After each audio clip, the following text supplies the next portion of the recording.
Assalamualaikum warahmatullahi wabarakatuh. Bapak Ibu yang saya hormati, saya lagi ada di Rumah Sakit Sekarwangi.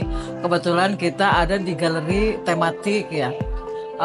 Tadi kita sudah jalan-jalan tuh kemana-mana ya. Kenapa saya ajak teman-teman ke sini? Karena saya juga ingin tahu ya bagaimana eh, sarana prasarana di rumah sakit, bagaimana pelayanan di rumah sakit ya.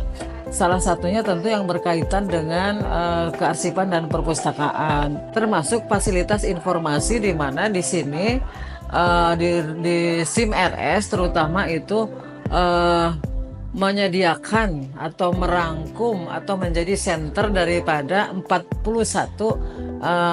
layanan aplikasi informasi ya. Ini yang juga sangat membantu saya kira bagaimana rumah sakit bisa merawat ya sistem informasinya sehingga satu saat kalau misalkan diperlukan untuk mencari misalkan rekamedik bisa melalui SIM RS ya.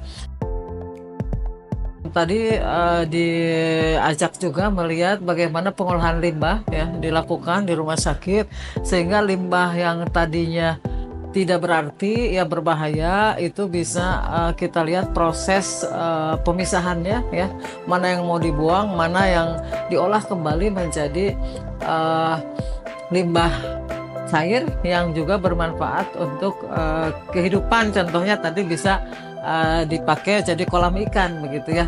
Ini sangat menarik sebetulnya dan banyak lagi pelayanan-pelayanan yang lain terutama juga dari sisi kultur ya, budaya Kaizennya memang diterapkan dan saya melihat bahwa dari mulai pimpinan sampai kepada staf di rumah sakit ini sudah mengaplikasikan budaya Kaizen ya.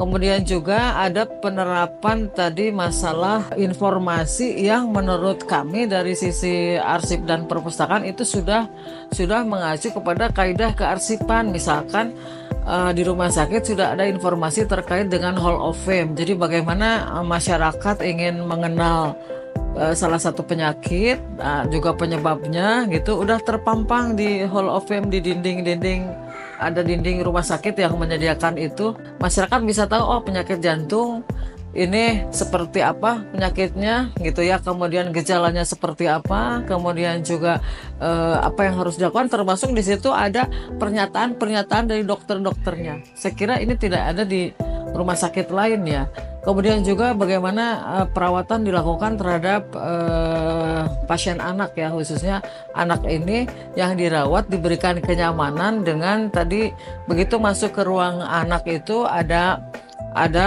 permainan anak, kemudian ada cerita-cerita anak ya, pojok dongeng, kemudian juga dilihat ada pojok baca, ada taman baca begitu. Kemudian juga alat-alat yang khusus dirancang ya seperti sepeda-sepeda sehingga anak yang diinpus pun dia bisa dengan nyaman gitu melakukan aktivitas gitu ya. Ke depan kalau dilakukan seperti ini insya Allah Rumah Sakit Sekarwangi akan berkembang. Jadi yuk Bapak Ibu teman-teman semua ke Sekarwangi ya, lihat pelayanan di sana. Bukan berarti harus sakit loh, tapi kalian bisa datang ke sini juga untuk berwisata bagaimana pelayanan dilakukan di rumah sakit. Yuk rame-rame ke sini dari manapun silahkan gitu, karena saya sudah membuktikan sendiri. Pokoknya Sekarwangi excellent. Terima kasih. Assalamualaikum warahmatullahi wabarakatuh.